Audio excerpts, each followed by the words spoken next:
Bismillahirrahmanirrahim.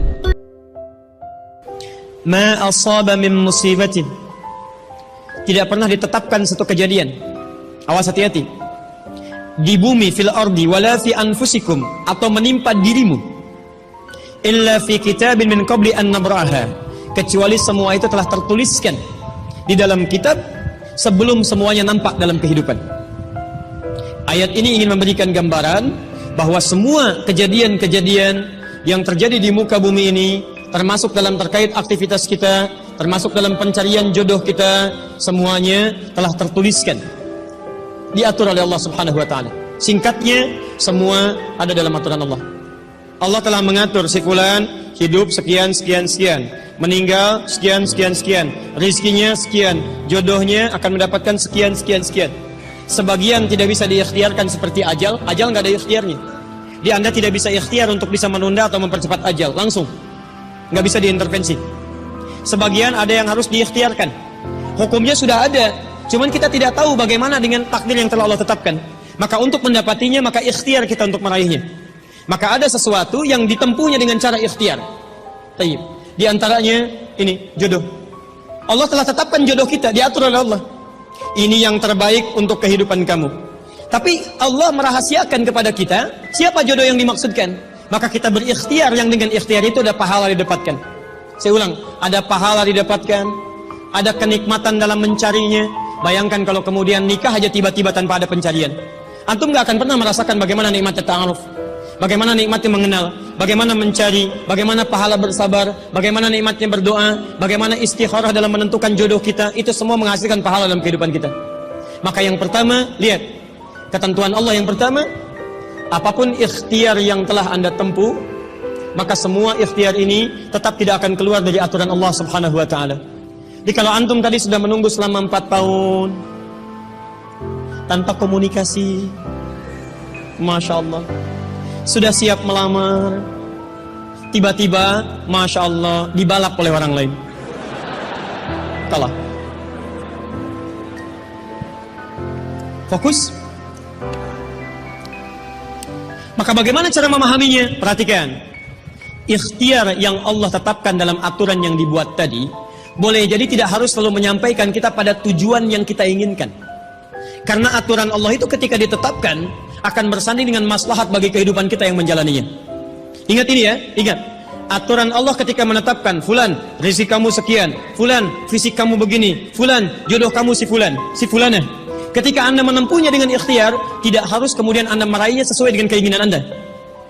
Contoh, maaf, Anda ingin misalnya sekolahnya ke ITB, Anda ikhtiar, juara satu. Begitu tes di ITB tidak lulus, lulusnya ke IAIN, misal. Harap-harap ke ITB, masuknya ke IAIN. Harap-harap ke ITB, masuknya ke Unpad. Ketika Allah kemudian menakdirkan Anda, misal keinginan Anda ke Unpad, keinginan Anda ke ITB, tapi kemudian tiba-tiba beloknya ke Unpad, bagaimana memahaminya? Perhatikan, kadang jalan kehidupan yang telah Allah tetapkan bukan harus menentukan hasil sesuai dengan yang Anda inginkan, tapi Allah menetapkan sesuai dengan apa yang Anda butuhkan. Anda ingin ke ITB, tapi apa yang Anda dapatkan di ITB bukan maslahat buat kebutuhan Anda, maka dibelokkan oleh Allah ke Unpad supaya Anda mendapatkan apa yang Anda butuhkan dalam kehidupan Anda. Karena Allah mengabulkan apa yang Anda butuhkan, bukan apa yang Anda inginkan. Saya ulang, Allah mengabulkan hanya apa yang Anda butuhkan, bukan apa yang Anda inginkan.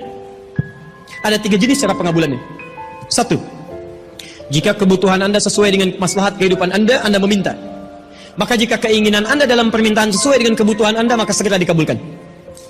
2, ada yang ketika Anda memohon, Anda belum sanggup untuk mendapatinya. Nanti ketika Anda mulai sanggup, disitulah kemudian Allah berikan. Antum punya anak 5 tahun, antum kaya, punya banyak uang, kemudian anak itu minta dibelikan motor, dibelikan nggak? Uangnya ada, motornya siap dibeli, anak baru 5 tahun, minta dibelikan motor, dibelikan nggak? Tayyib, kenapa? Karena dia belum sanggup menggunakannya. Tapi Anda sampaikan, nah, papa punya uang, papa siapkan ya, nanti ketika sanggup baru saya berikan.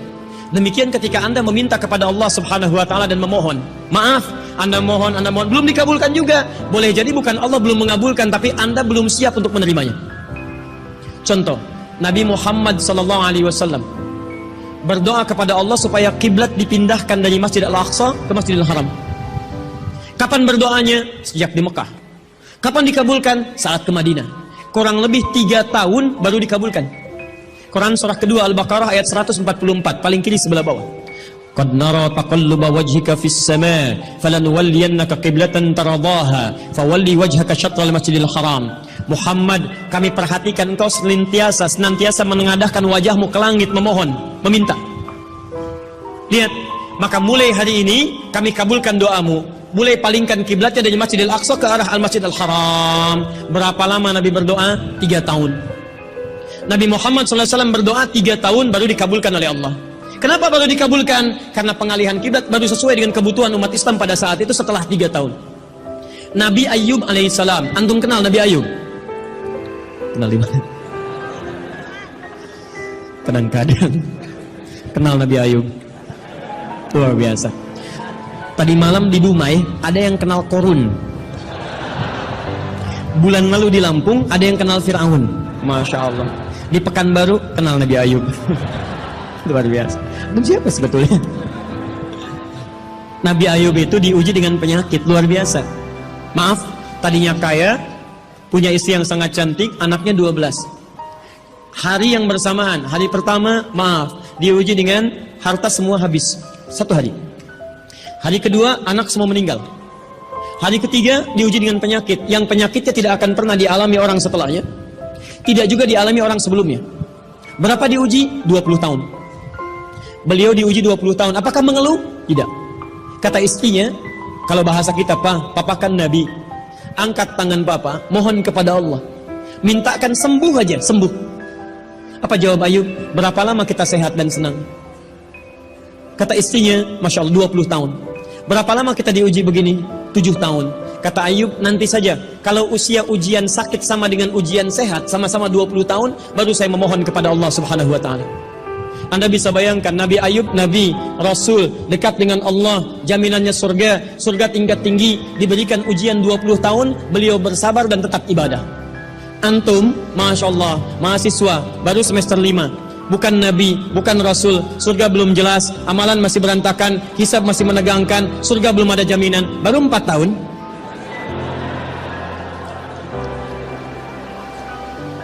Itu yang terbaik buat antum. Yang terbaik. Jadi bukan berarti ketika Anda tidak mendapatkan dia, dunia hilang untuk Anda. Tidak. Banyak boleh jadi itu hanya titian ajaran dari Allah supaya Anda merasakan bagaimana nikmatnya ta'aruf. Supaya Anda belajar bagaimana mencari yang lebih baik lagi. Lihat kalimatnya, Quran surah ke-24 ayat 26. At-tayyibatu lit-tayyibin wat-tayyibuna lit-tayyibat al-khabithatu lil-khabithin, sebelumnya wal khabithuna lil-khabithat. Yang baik akan ketemu yang baik lagi, yang kurang baik bertemu dengan yang kurang baik lagi. Menurut Anda, dia yang terbaik untuk Anda. Menurut Allah, dia bukan yang terbaik untuk Anda. Yang untuk Anda, ada yang lebih baik lagi. Anda mau menghafal Quran, Anda mau menghafal hadis, maka Allah akan kirimkan kepada Anda yang bisa menjaga Quran dan hadis Anda. Kalau dengan 4 tahun belum bisa menjadikan Anda mendapatkan yang terbaik, tunggu. Karena yang terbaik itu lebih daripada yang mulia akan mendapatkan masa yang cukup panjang. Al-Bukhari menulis hadis 16 tahun, kitabnya abadi. Orang menulis kitab 16 hari belum tentu abadi. Jadi ketika Anda diminta menunggu dalam masa yang cukup lama, sebetulnya bukan masanya yang ditunggu, tapi di balik penungguan itu bukankah di situ ada pahala? Tadi Anda katakan Anda rajin berdoa, bukankah di doa itu ada pahalanya? Anda rajin tahajud, Anda bersabar, Anda bermohon, Anda istighfar. Jadi yang diinginkan oleh Allah dalam penantian 4 tahun itu bukan Anda menikah dengan calon Anda sekarang, tapi Anda mendapatkan pahala yang berlimpah. Dan dengan pahala itu Anda siapkan Quran Anda, hadis Anda untuk membimbing pasangan Anda berikutnya. Paham sampai sini? Baik, alhamdulillah. Jadi nggak usah kecewa ya, nggak usah kecewa. Baik, yang kedua, lihat kaidahnya supaya kita bisa sabar, ya, supaya bisa sabar. 2, Quran surah kedua ayat 286. La yukallifullahu nafsan illa, tidak mungkin Allah menguji seorang hamba kecuali dia sanggup untuk mengatasinya. Tidak mungkin Allah menguji seorang hamba kecuali dia sanggup untuk mengatasinya. Tolong baca kalimatnya dengan baik ya. Kalau Anda sedang punya masalah, seberat apapun itu, yakinkan kata Al-Quran, tidak mungkin masalah ini diujikan kepada Anda kecuali Anda sanggup. Jadi kalau Anda tidak sanggup, mustahil ujian ini titipan pada Anda. Jadi kalau Anda sekarang misal sedang punya ujian seberat apapun, itu tandanya cuman Anda yang sanggup, yang lain tidak sanggup. Makanya tidak diujikan kepada pemuda lain, cuman Anda, karena Anda yang sanggup menanggung bebannya. Orang lain mungkin sudah naik ke atas atap tuh, loncat, tidak. Anda tidak. Karena cuman Anda yang mampu, bukan orang lain. Ketika Anda mengatakan, ya Allah, kenapa mesti saya yang diuji? Kenapa mesti saya mengalami? Why me? Kata Allah, why not? Kenapa tidak? Cuman kamu yang mampu. Kamu yang harus dapatkan pahalanya, yang lain tidak. Cuman Anda yang jadi pemuda yang kuat, yang lain belum tentu. Tapi nggak usah terlampau bamba, langsung pulang dari sini bikin status. Memang cuman saya yang mampu. Masya Allah. Pekerjaan. Ya.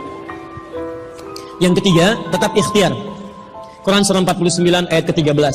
Jadi jangan sampai, maaf, ya, peluang Anda tidak mendapatkan yang tadi Anda telah harapkan, menjadikan Anda putus dalam berikhtiar. Cari, masih banyak perempuan semuka bumi. Masa tidak ada yang cocok untuk Anda? Lihat, ya ayyuhan nasu inna khalaqnakum min dzakarin wa untha wa ja'alnakum syu'uban wa qabail lita'arafu. Hai manusia, kami ciptakan engkau laki-laki, ada perempuan jodohmu. Dan kami pisahkan berbeda-beda daerah. Ya, lihat syu'ub, beda daerah, RT, RW, lurah, kecamatan, kabupaten, sampai sedunia. Kalau nggak ketemu di satu RT, cari satu RW ya, yang nanya tadi. Kalau tidak ada satu RW, cari satu kampung. Masa nggak ada yang ketemu? Boleh menikah dengan perempuan sekampung? Tidak. Masa sekampung mau dinikahi? Tidak. Batas paling maksimal 4. Sekampung tidak pilih satu dari sekampung. Sekampung mau dinikahi, Masya Allah. Silahkan cari ya. Anda tadi masih kuliah kan? Silahkan cari, barangkali ketemu di kampus ya. Boleh menikah dengan seorang anak yang sedang kuliah? Tidak, sedang kuliah masa dinikahi. Pulang dulu dari situ ya. Pulang dari kampus, baik-baik di rumah baru nikah. Ini di kampus mau dinikahi ya. Cari, silakan. Nggak ketemu misalnya, mohon maaf ya, satu kecamatan, kabupaten. Nggak ketemu, beda provinsi. Anda orang Riau, mungkin jodoh Anda ada di Jawa. Cari, ta'aruf. Nggak ada di Jawa, ada di Sumatera. Nggak ada Sumatera, ada di Papua. Luas. Indonesia terbentang 5.200.000 kilometer persegi luasnya. Kata Ahmad Mansur Surya Negara, pakar sejarah, dalam bukunya Api Sejarah, halaman ke-19, paragraf yang kedua, baris 1 sampai 3, paling kanan sebelah atas.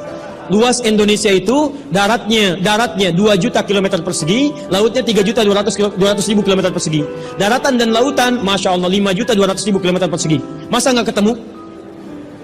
Pulaunya 13.677 pulau. Itu belum termasuk Pulau Gadung dan Pulau Gebang. Ada semua.